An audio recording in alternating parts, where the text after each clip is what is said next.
श्री राम, जय श्री राम, जय श्री राम।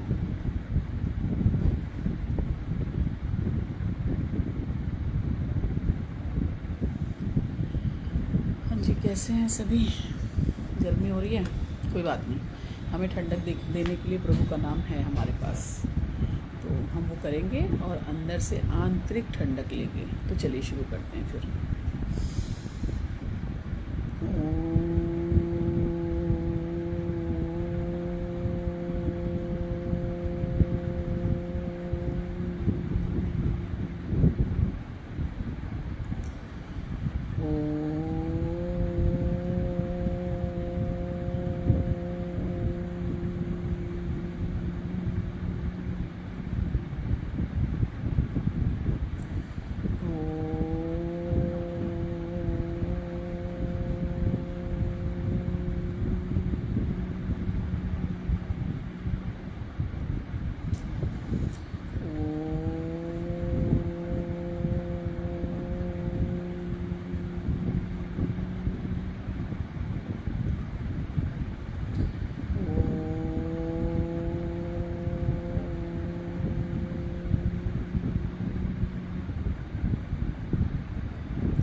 करेंगे हम लोग 11 बार करेंगे भी और एक दूसरे को करवाएंगे भी, ताकि कड़ी जैसे नाम की जुड़ जाए उसी तरह धन्यवाद की भी कड़ियाँ बहुत सारी हो जाएं।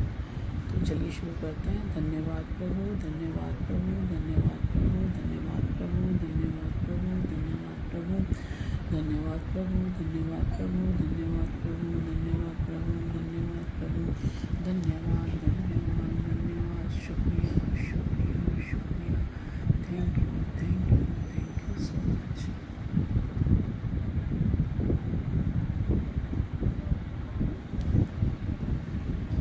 हाँ जी, आज जो सवेरे से ना मुझे बहुत गाना याद आ रहा था, गुनगुना रही थी। और कोई भी चीज़ अगर हम प्रभु से जोड़ देते हैं तो वो प्रभु में ही हो जाती है। जैसे जो जिसको प्यार करता है उसका ध्यान वहीं जाता है ना, उसी तरह हम जिस रो में बहेंगे ना हमारा ध्यान भी वहीं चला जाएगा। तो वो गाना आ रहा था, कहीं सुन लिया या पता नहीं अपने आप। किसी राह में किसी मोड़ पर कहीं चल न देना तू छोड़ कर, मेरे हम सफर, मेरे हम सफर, मेरे हम सफर, मेरे हम सफर। तो ये भगवान जी के लिए है कि सबसे जो सच्चा हम सफ़र है वो तो प्रभु हैं और उनका नाम है। क्योंकि कुछ भी हो जाए ना, कुछ भी हो जाए तो हमेशा प्रभु से ये कहें कि चाहे मैं गलत हूँ या सही हूँ आपका ही और आपको ही स्वीकारना है। तो ये बार बार कहने से हमारे मन में जो दृढ़ता आती है ना, वहाँ से हमारी मजबूती शुरू होती है। तो उन्होंने हमें पैदा करके अपना कर्म कर दिया, लेकिन हम अगर उनसे प्यार करते हैं तो बार बार हमें जताना पड़ेगा। जैसे एक पेड़ होता है ना, किसी पेड़ को ज़्यादा पानी की ज़रूरत होती है, किसी पेड़ को कम। तो अब जैसे गर्मियाँ आ रही हैं तो हर पेड़ को मुरझाने ना पाए तो उसे पानी देना है। तो हर रिश्ते को बनाने के लिए भी हमें उसके प्रति आभार प्रकट करना, उसके प्रति हमारा जो सम्मान है वो बनाए रखना, उसको बार बार हम प्रदर्शित, जैसे कहते हैं ना कोई गिफ्ट देना, एनिवर्सरी, बर्थडे। तो ये स्पेशल डेज़ जैसे कुछ होते हैं, भगवान जी की जन्माष्टमी आ गई, रामनवमी आ गई, तो हम स्पेशल पकवान बनाते हैं ना, तो उसी तरह हम उसे प्रदर्शित करते हैं अपने प्यार को। तो जब हम प्यार को प्रदर्शित करते हैं तो वो और मजबूत हो जाता है कि वो हमें याद कर रहे हैं तो हम भी उन्हें याद कर रहे हैं। और जिस दिन हम भूल जाएंगे ना, वो याद करेंगे। जैसे कहते हैं कि हरि का नाम अगर हम नहीं लेंगे तो मरते समय वो हमें याद ही नहीं आएगा, आएगा ही नहीं। कुछ भी रीज़न बने हम भूल जाएंगे। लेकिन अगर हम उसे याद रखना चाहते हैं तो हम अपना प्रयास करते रहें, सुबह दोपहर शाम काम करते समय करते रहेंगे। तो जब लास्ट मोमेंट पे पता नहीं हम लोग की डेथ किस तरह होगी, हमें नहीं मालूम, तो भगवान हमें याद करेंगे। कहते हैं जीवन में एक उधार हमेशा रह जाता है। पूछो किस चीज़ का? क्योंकि एक माचिस की तीली जिससे दाह संस्कार होता है वो तो हम अपना नहीं लेके जाते ना।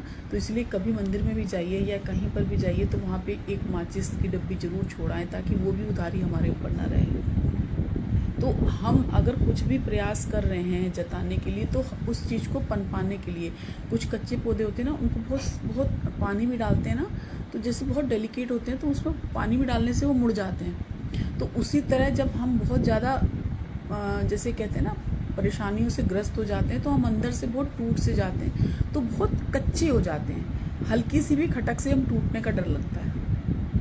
तो उसे टूटने ना दें, उससे पहले ही हरि नाम का पानी, उसमें हरि नाम का जल हम देते रहें ताकि वो पनप जाए। जैसे आजकल गर्मियाँ आ रही हैं तो गर्मियों में ज़रूर से ज़रूर अपने छत पे एक पानी का इतनी बड़ी हांडी सी रख दें, ताकि पक्षी, आजकल देखिए कितने सारे पक्षी विलुप्त होते जा रहे हैं, और कितने तो इस गर्मियों में हज़ारों की संख्या में पक्षी ख़त्म हो जाते हैं। तो कम से कम हम कुछ दाना भी नहीं डाल रहे तो पानी तो डालें। और गर्मियों में पक्षी, अक्सर मैंने तो देखा है कि मेरे घर पे दाना ख़त्म ही नहीं हो रहा है। पहले कितना सारा दाना डलता था, लेकिन अब ख़त्म ही नहीं हो रहा। क्यों? क्योंकि गर्मी है, उन्हें सिर्फ पानी चाहिए। तो आप ज़्यादा से ज़्यादा पानी वहाँ पे रखिए और उसे चेंज भी करते रहें। मैंने देखा है लोग पानी रख देते हैं, उसी में डालते जाते हैं, उसमें काई जम जाती है, स्मेल आती है। तो आप ये सोचिए कि आपको कोई गंदे पात्र में पानी देगा तो आप पानी पी पाएंगे?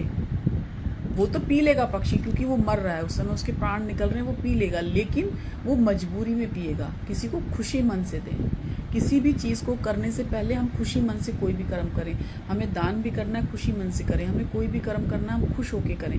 क्योंकि क्या होता है, एक बार कृष्ण से अर्जुन ने बोला कि कर्ण को ही सब बहुत दानी कहते हैं, कि कर्ण बहुत दानी है, मैं भी तो बहुत दान करता हूँ। तो मेरे लेकिन नाम उसका है कर्णदानी, तो ऐसा क्यों?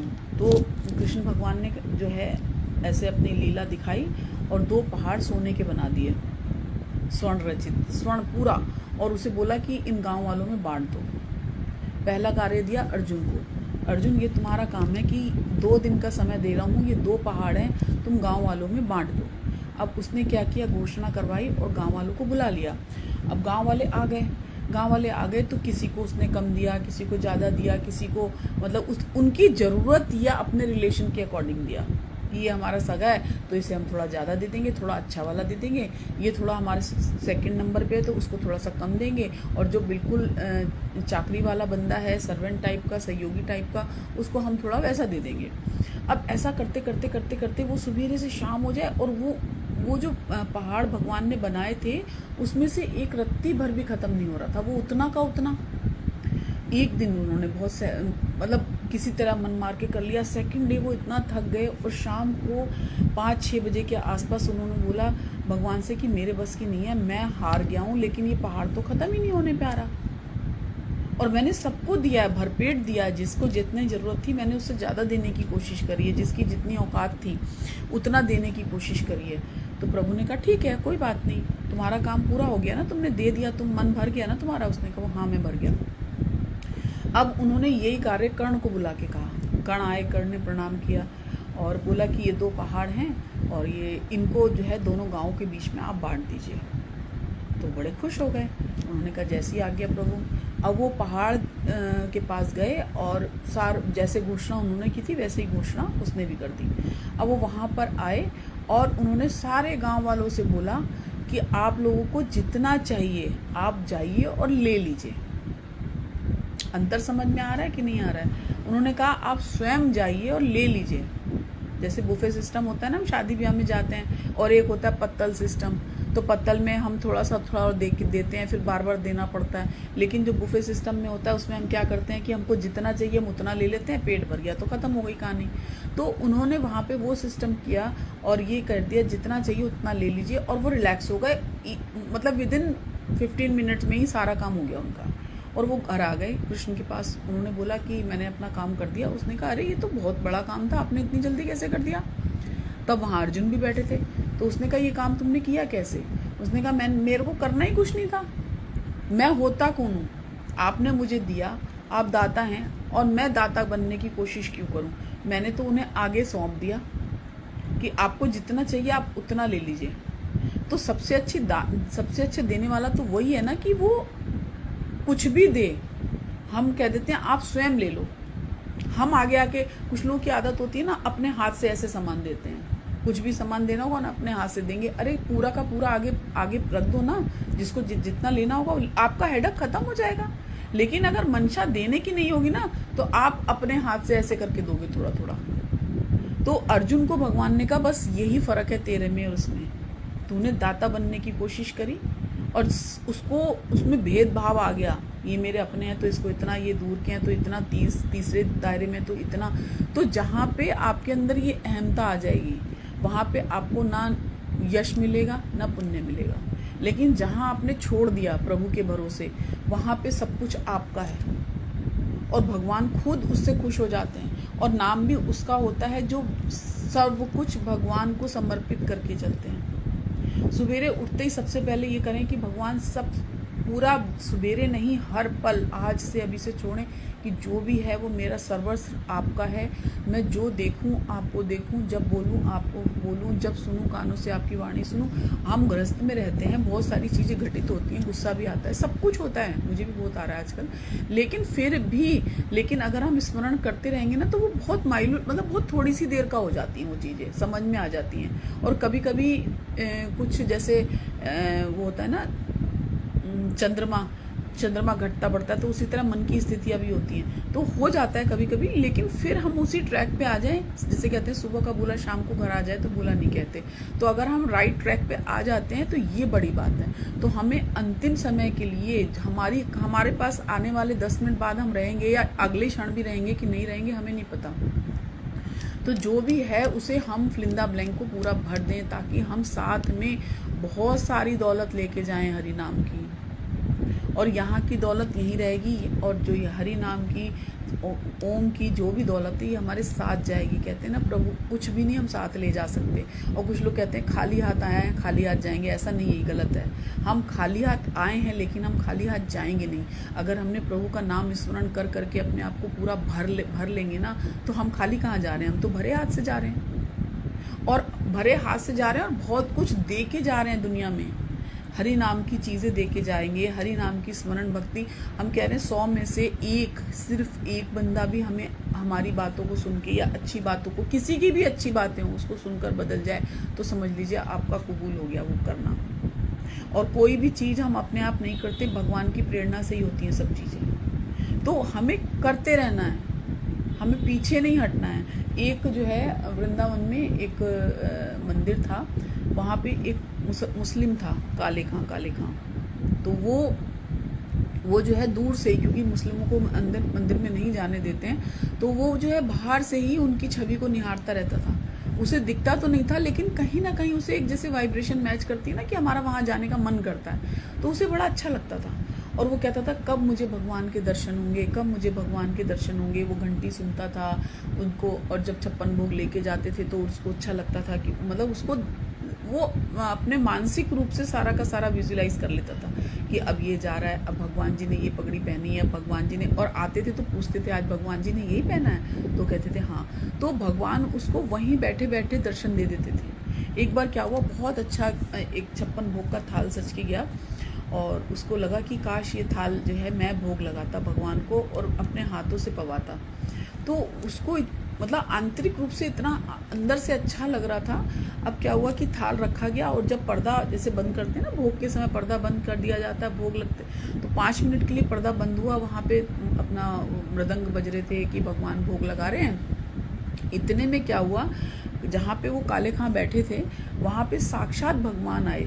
उस रूप में नहीं आए, लेकिन दूसरे रूप में आए। उनको लगा कि कोई चौकीदार, और वैसा ही 56 भोग का थाल उनके हाथ में था, और वो वहाँ लेके आए काले खां के पास, और उसने बोला कि तुमको मेरे को खिलाने का मन था ना, अब आप मुझे खिलाइए। तो वो बहुत हैरान हो गए कि ये मतलब उनको समझ में नहीं आया कि मैं ये सपना देख रहा हूँ या हकीकत है। तो वो मतलब उनको समझ में कुछ नहीं आ रहा था, वो रोते जा रहे थे, और रोते रोते भाव विभोर होके उन्होंने अपने हाथ से ऐसे भगवान को वो कौर खिलाया। तो कौर खिलाने के बाद जैसे ही वो पट खुलने वाले थे, और भगवान वहाँ पहुँच गए। भगवान तो भगवान है, कहीं भी कुछ भी कर सकते हैं। तो वहाँ पे देखा तो थाली में जो चीज़ें रखी हुई थी वो थोड़ी सी अलट पलट थी। तो जो वहाँ के जो अंदर जो पंडित थे वो बहुत ही एक जैसे कहते हैं ना कि वो फीलिंग्स को समझने वाले, और जैसे भाव को पढ़ने वाले, जैसे सिद्ध पुरुष हो जाते हैं ना भगवान के चरणों में रहते रहते। तो उनको लगा कि ये जो है, उनको जैसे एक इंटरनल आवाज़ आई कि ये जो है वहाँ काले खां के पास गए हैं। तो कुछ बोल तो सकते नहीं थे क्योंकि वो अंदर थे वहाँ पे, लेकिन जब वो वहाँ से आए, निकले बाहर, तो उन्होंने बोला कि जो है अब मैं तो उस छवि का दीवाना हूँ, मेरे को कृष्ण नहीं चाहिए, मुझे वो छवि चाहिए जो मुझे प्रसाद वो लेके आया था। उसने कहा कौन लेके आया था? उसने बोला वो नीला सा रंग था, ऐसे आंखें थी, बाल घुंघराले थे, बांसुरी लगी हुई थी, मोर पंख था। उन्होंने कभी देखा तो था नहीं। अब जिस चीज़ को हमने देखा नहीं है, सिर्फ विजुलाइज किया, तो वो कैसे समझेगा? लेकिन जो पंडित जी थे वो समझ गए कि यहाँ पे कुछ ना कुछ घटना घटित हुई है, और ऐसे जो लोग भगवान के बहुत करीब हो जाते हैं ना, तो कुछ इंट्यूशंस बिल्कुल डायरेक्टली आके मिल जाते हैं।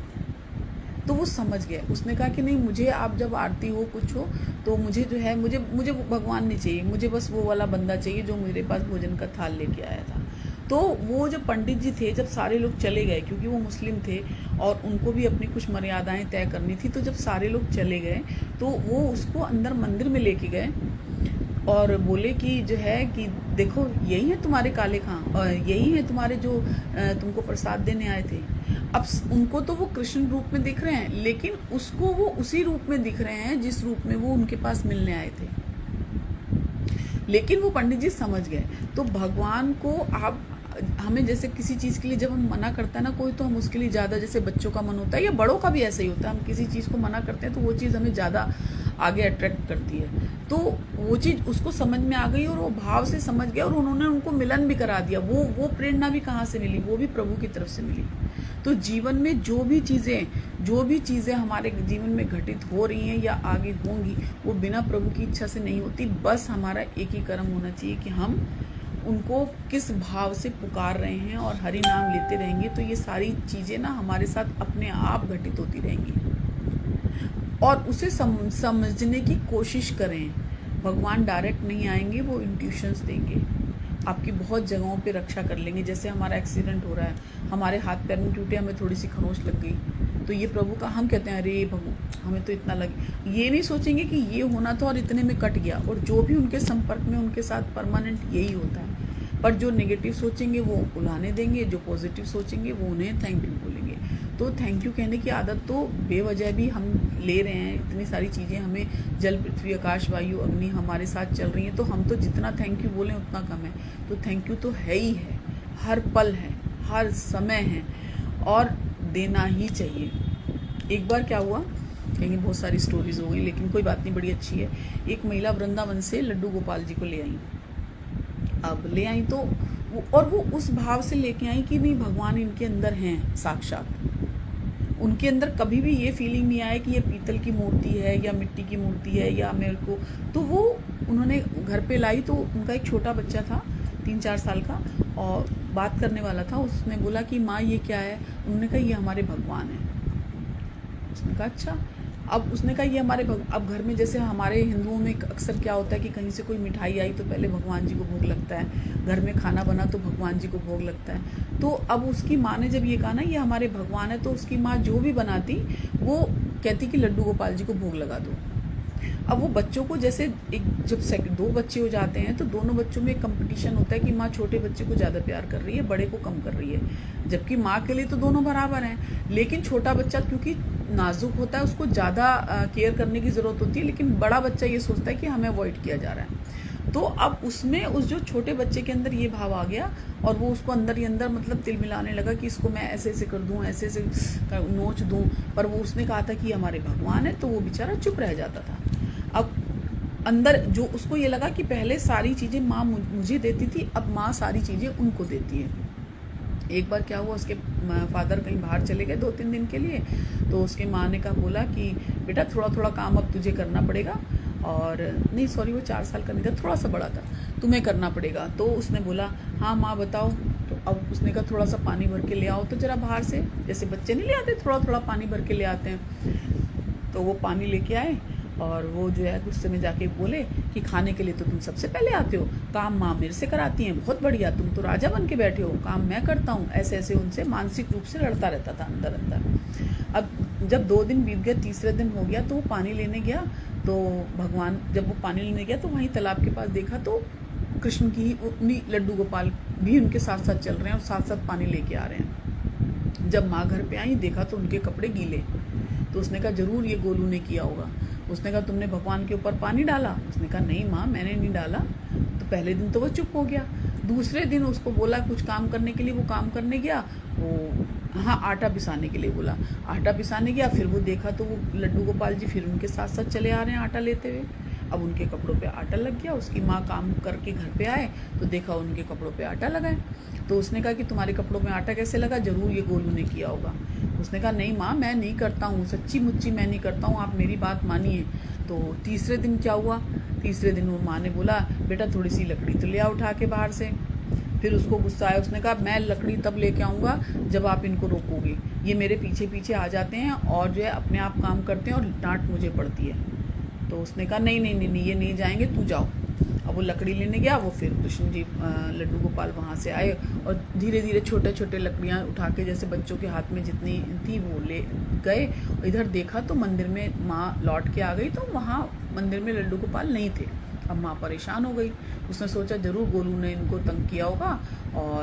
और जैसे ही वो उसको ढूंढने के लिए निकली कि कहाँ गए मेरे लड्डू गोपाल कहाँ गए, देखा तो दूर से अपने बेटे के साथ ही वो लड्डू गोपाल भी उनके साथ धीरे धीरे पैयां पैयां चल के आने लगे। और वो एकदम मतलब हैरान हो गई कि ये क्या है। और उनके कहीं अंगों पे ना थोड़ा थोड़ा छिल गया, जैसे बाल होते बालक होते हैं तो स्किन थोड़ी सेंसिटिव होती है, वो देख के और मतलब अपने बेटे को भी नतमस्तक हुई और उनको भी कह रहे हैं देखो माँ, मैं कह रहा था ना कि मैं नहीं झूठ बोल रहा हूँ, ये ऐसे ही करते हैं, इन्होंने मेरी डांट पड़वाई है। अब वो तो बालक रूप में सहजता से बात कर रहे थे, लेकिन माँ तो समझ रही थी कि भाव का कितना महत्व है। भाव से भगवान है, भाव के बिना जीवन में कुछ नहीं है। आप फील के साथ जो करोगे वो आपके साथ होगा। और बहुत सारी चीज़ें ना जीवन में हम समझ नहीं पाते, या जो लोग भावुक नहीं है या फीलिंग को एक्सेप्ट नहीं करना चाहते, मुझे नहीं पता, लेकिन नहीं करते तो फिर मन थोड़ा सा वो परेशान होता है। लेकिन आप अपना कर्म करते रहें। ऐसी कौन सी घड़ी है जिसमें उसने मुझे संभाला नहीं? वृंदावन दूर हो सकता है लेकिन वृंदावन वाला नहीं। तो हम वृंदावन जाएं ना जाएं, लेकिन हम मानसिक रूप से हर क्षण यहीं पे अगर कृष्ण कृष्ण राधे राधे बोलेंगे तो वो हमारे साथ हैं। सुंदरता से बढ़कर चरित्र है, प्रेम से बढ़कर त्याग है, दौलत से बढ़कर मानवता है, परंतु सुंदर रिश्तों से बढ़कर दुनिया में कुछ भी नहीं है। अगर आपके पास कोई भी रिश्ता ऐसा है तो उसे संभाल कर रखें, क्योंकि एक बार अगर दरार आ जाती है ना, जैसे कपड़ा है ना, कपड़ा एक बार फट जाए, उसमें सिलाई आ गई ना, तो वो दरार आ ही जाती है। आप कितना उसे क्लीन कर लें नहीं होगा। उम्र कैद की तरह होते हैं कुछ रिश्ते, जहाँ जमानत देकर भी रिहाई नहीं मिलती। घर वाले, घर के लोग जितने भी होते हैं ना, हम कितना भी चाह ना, वो हमारे साथ अटैच रहते हैं, लेकिन हमें राम में होना है, हरि में होना है। एक दिन कहानी बनकर रह जाएंगे हम। कोशिश रहें कहानी अच्छी हो, अच्छे मन से कोई याद करे। कोई ये ना कहे अच्छा हुआ, ऐसे कहते ना अच्छा हुआ मर गया, ऐसा ना बोले कोई। यदि आप दुखी हैं तो अतीत में जी रहे हैं, चिंतित हैं तो भविष्य में, और शांत हैं तो वर्तमान में। और शांत तो प्रकृति का नियम ही है। इस संसार में लोगों से सावधान रहें, क्योंकि यहाँ समझने वाले कम और भड़काने वाले ज़्यादा मिलेंगे। तो सब कुछ छोड़ो और हरि हरि हरि राम राम जपते रहो। सिया राम में सब जग जानी। और सबके अंदर जब भी गुस्सा आए तो वही रूप देखने की कोशिश करो, और जो आपको पसंद नहीं आता उसके प्रति ज़्यादा से ज़्यादा प्रार्थनाएं भेजें। किसी का साथ छोड़ने से पहले ये जरूर सोचना कि आज तक उसके साथ क्यों थे। आपकी कद्र तब होती है जब आपकी ज़रूरत होती है। कलयुग का प्रभाव है। कोई हुनर, कोई राज, कोई तरीका बता दो गालिब। दिल टूटे भी ना, साथ छूटे भी ना, कोई रूठे भी ना, और ज़िंदगी गुजर भी जाए। इसका सब, इन तीनों का सिर्फ एक ही आंसर है, जय श्री राम, जय श्री राम, जय श्री राम। खामोश होकर नेक काम करते रहिए। दुआएं जब बोलती हैं तो ज़िंदगी गुनगुनाने लगती है। अंदर से शांति होगी तो बस आज मैं ऊपर, आसमां नीचे, आज मैं आगे, जमाना है पीछे, है ना। अगर परछाई कद से और बातें औकात से बड़ी होने लगी तो समझ जाना चाहिए कि सूरज डूबने वाला है। सांसों का सूरज नहीं, जो हम कर रहे हैं उसका।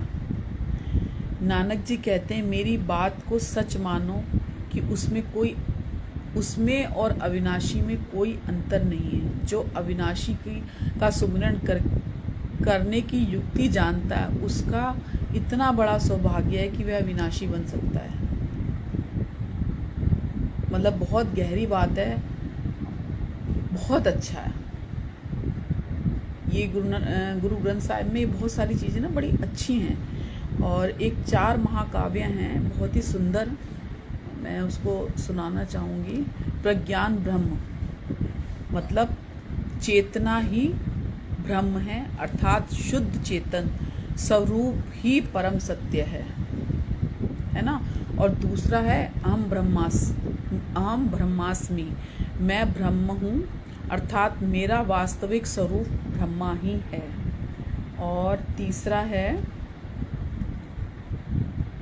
तत्वमसि, तू वही है, अर्थात जो ब्रह्मा है वही तू जीव है। और चौथा है अयमात्मा ब्रह्म, अर्थ है यह आत्मा ब्रह्म है, अर्थात जो यह जो आत्मा है वही ब्रह्मा है। तो कुल मिला के जो हम हैं वो प्रभु का ही रूप हैं, स्वरूप हैं।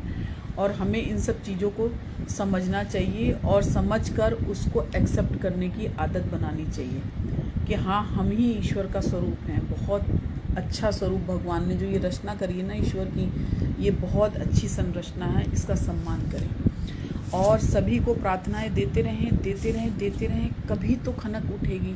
कहते हैं ना, कुंडी खड़खड़ाते रहिए, खटखटाहट होगी। जैसे कभी कोई इमरजेंसी होती है तो हम बार बार बेल बजाते हैं ना, तो कोई अगर प्रॉब्लम आ जाए ना, तो आप उस नाम को जल्दी जल्दी करने लग जाइए। जैसे मन अगर भटक रहा है ना, तो हम अगर कहीं पिक्चर चले जाते हैं तो उधर चला जाता है। तो और साउंड इतना तेज कर दीजिए कि जैसे जब कभी बहुत तेज साउंड होते तो हम अपने कान ऐसे बंद कर लेते हैं, तो साउंड इतना तेज कर लीजिए कि वहाँ से और कुछ हमें समझ में ही ना आए। जब बहुत तेज ध्वनि बाहर की आती है तो अंदर हमारी कुकर की सीटी बजे या टीवी चले या लड़ाई झगड़ा करिए, आपको कुछ नहीं सुनाई देगा। क्यों नहीं सुनाई देगा? क्योंकि वो शोर बहुत ज़्यादा है। और जो शोर हम कह रहे हैं वो शोर नहीं है, वो शांति है। और कॉन्सेंट्रेट होके करें। जैसे कोई नया चालक जो होता है ना, जो कोई भी चीज़ सीखता है, चाहे वो साइकिल हो चाहे वो गाड़ी हो, तो वो पूरा कॉन्सेंट्रेट होकर मतलब चलाता है और उसके साथ कोई बात भी करे ना तो वो बात नहीं कर पाता। क्यों? क्योंकि उसका पूरा ध्यान वहीं पे है। लेकिन जब वो चीज़ हमारे जीवन में सध जाती है, जैसे हम खाना बनाते हैं तो हमें किचन में जाते हैं, हमें ज़्यादा दिमाग नहीं लगाना पड़ता। उसी तरह जो नया चालक है, जब वो सिद्ध हो जाता है ना, जैसे वो गाड़ी ड्राइव कर रहा है, शुरू में वो कहेगा नहीं नहीं नहीं नहीं डिस्टर्ब मत करो, लेकिन कुछ समय बाद जब वो हाथ सिद्ध हो जाएगा तो वो बात भी कर लेगा, गाने भी सुन लेगा, उसमें खा भी लेगा चलाते चलाते गाड़ी, क्योंकि वो सिद्ध हो गया। तो उसी तरह हमें प्रभु का नाम इतना तो ले लें कि हम मतलब चुप भी हो जाएं तो हमारे अंदर में वो चलता रहे। इसको कहेंगे सिद्धि, जब वो स्वतः चलने लगे, हमें प्रयास ना करना पड़े। जैसे कहते हैं ना, मन का माला, मतलब मानसिक रूप से हमारे अंदर वो चलता रहे, हमें चलाना ना पड़े। हम जब आँख खोलें तो हमें दिमाग ना लगाना पड़े कि हमें राम नाम लेना है, वो अपने आप मुंह से निकल जाए। और जो चीज़ स्वतः होती है ना, वो गॉड की तरफ से जल्दी जुड़ती है, एकदम ऐसे अटैच। जैसे हम मंदिर में भी जाते हैं ना, तो हम पहली बात तो हम घर से ही जाते हैं कि हम मंदिर जा रहे हैं, हमारे वाइब्रेशन घर से ही शुद्ध हो गए। और वहाँ जाके जो मंशा हम सोचते हैं भगवान हमसे बात कर रहे हैं, वो तो हमेशा हमारे साथ ही हैं। हमारी अपनी वाइब्रेशन सामने से जाके हमारे पास आती है और हमें अच्छा लगता है। तो भगवान वहाँ तो हैं, लेकिन जो साक्षात यहाँ पे हैं उनकी भी तो कदर करनी है हमें। हम अच्छी भावनाएं लेके जब निकलेंगे ना, तो हमें सब कुछ अच्छा दिखेगा। और अगर हम परेशान होकर निकलेंगे तो सब कुछ परेशानी भरा दिखेगा। जैसे आप कोई सामान खरीदते हैं, आपने कोई गाड़ी खरीदी, ऑल्टो खरीदी, आपको सब जगह ऑल्टो ही ऑल्टो दिखेंगी।